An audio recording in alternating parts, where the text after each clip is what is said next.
welcome to the next car I'm allowed to drive. This is the Renault Zoe.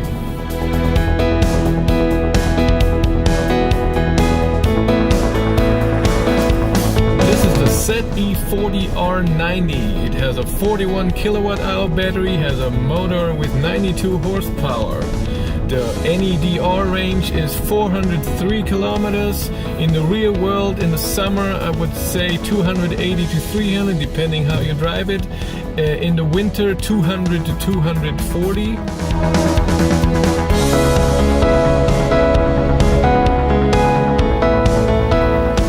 There are many versions of the Renault Zoe. First, we started with the R210. The 210 stands for the range, NEDR. Then we had the Q210, which means quick charge. It could charge with 43 kilowatt hour, where the R can only charge with 22.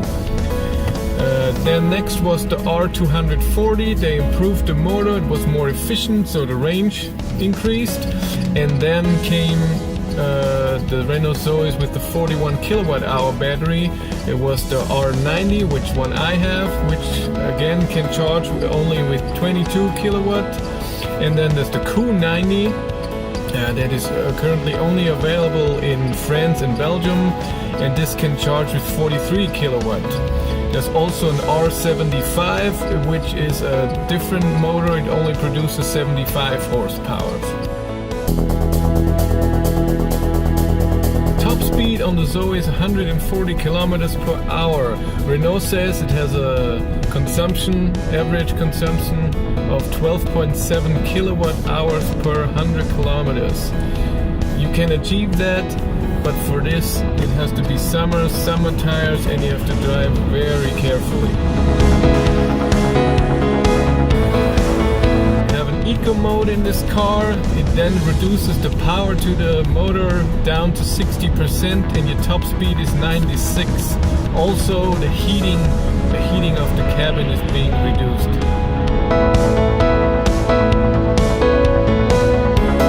You have a great infotainment system here, navigation, Bluetooth, a drive economy. You see how good you are with your speed, with your regenerative braking. Looks very nice.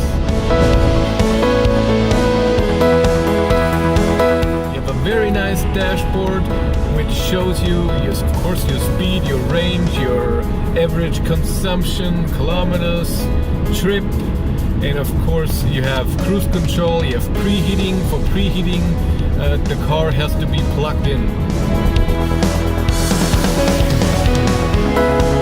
The price for the Renault Zoe is a bit complicated because you can rent the battery or you can buy it, and you can have a 22 kilowatt hour battery or a 41. The price starts at 22,100 euros. For this you get the 22 kilowatt hour battery and you're renting it. Renting means that of course you don't own it, it's still the Renault bank who's owning it. You're leasing the battery. Of course, then you have lifetime warranty, and they also give you a guarantee if the battery only has 75 of its original capacity, you get a new one for free. And it starts with 69 euros a month if you only drive 7,500 kilometers a year, and it goes up to 119 for unlimited kilometers per year. If you buy the 41 kilowatt hour battery Zoe, you pay 4,000 euros more. If you want the Bose edition or an Intense edition, which has seat heaters, the Bose edition Bose edition has the seat heaters. In the Intense you have to buy it extra for 290 euros. And you have electric windows on all windows. You have better seats. The Intense and the Bose edition costs 1,800 euros more. If you want to buy the battery, it costs you 8,000 euros. So the 41 kilowatt hour battery car will cost you at least 32,100 euros. The most expensive Bose edition around 35. Renault says it has a 0 to 100 time of 13.2 seconds.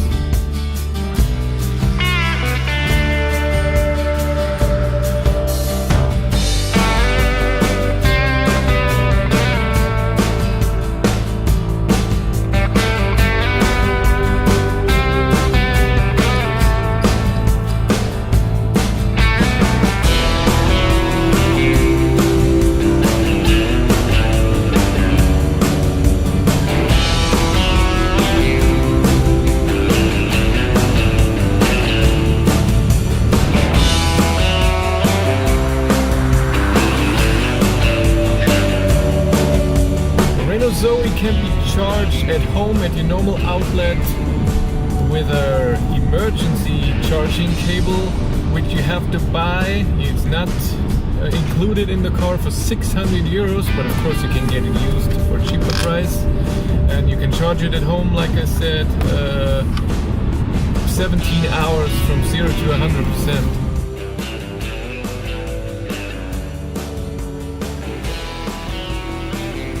Also charge it at a fast charging station with 22 kilowatts, then it will take around 2 hours. What do I like about the Renault Zoe? It's the size of the car. It's the perfect size for me. You have enough room in the back, you have enough room in the trunk. It doesn't feel too small, it doesn't feel too big. It's just the perfect size. Second is the range. We have a very small car and still a 40 kilowatt hour battery. If you drive it normally, you get 300 kilometers of range. Amazing for this size of car. The consumption, it has a very efficient motor. Again, in the city, 13 kilowatt hours per 100 kilometers. On the highway, when you drive it in eco mode at 95 kilometers, you get around 17 to 18. If you drive faster, of course, it gets more. The range meter is great. It shows you how much range you have according to your average consumption at the moment. So when you reset your consumption, it changes the range that it shows you. And that's amazing if you know, okay, I'm driving in a city, you reset it. I'm driving on a highway, you reset it. It's not a normal number that Renault thinks the car uses. It is exactly according to your average. Great idea. A few things that are negative with the car are very tiny. I'm just nitpicking here. It's nothing important. The speedometer could be better. It jumps in the speed when you accelerate. It doesn't show every number. It doesn't go 60, 61, 62 and so on. It goes 60, 72, 84.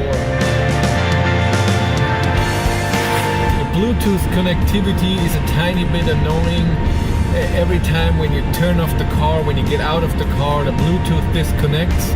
I'm playing music with Bluetooth all the time, and when you go back into the car and you start it, it doesn't connect to the Bluetooth music automatically.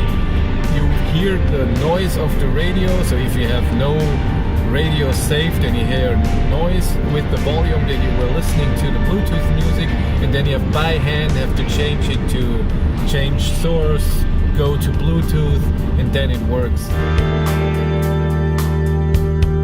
The heating is a bit loud, so when you heat up your car, it sounds like a very, very big fan. It's a heat pump. And what I notice is it gets warm in the car, that's no problem. But the feet area is staying cold, it's not warming up. I'm driving 2 hours from Munich home and it's not getting warm down at the feet, and I'm not driving in eco mode or anything. I think that the Renault Zoe could have a slightly more powerful motor. The 90 horsepower motor is okay, but if it would be 105, 110 horsepower, the car would make so much more fun. Problematic for short people that you cannot adjust the height of the seat. It's just not possible, there's no option for it. So my wife is only 150 meters high, so for her to drive we had to put a big pillow under her bum so it works. Two things about the charging. I think the charging speed of 22 kilowatt is a bit slow. Yes, I know that most of the charging stations that are available are Type 2 that go up to 22 kilowatt. Only a few go up to 43. But all the other CSS charger can charge with 40 or even 50 kilowatt. And when you have a long trip, it's just double as long that it needs to charge. And the second thing is that the charging time that it shows you when you plug it in is always wrong. I don't know why. So I plugged it in at home and it said that 14 hours to charge. but then 10 hours later it was done. And it's not that the speed is changing. You have 2.3 kilowatt at home, and that's the same throughout the whole time. It's not changing. And when I was at a public charger with 22 kilowatt, it told me it takes 2 hours. I went away, came back 1.5 later, it was already full. So enough nitpicking here. Again, I love the Renault Zoe.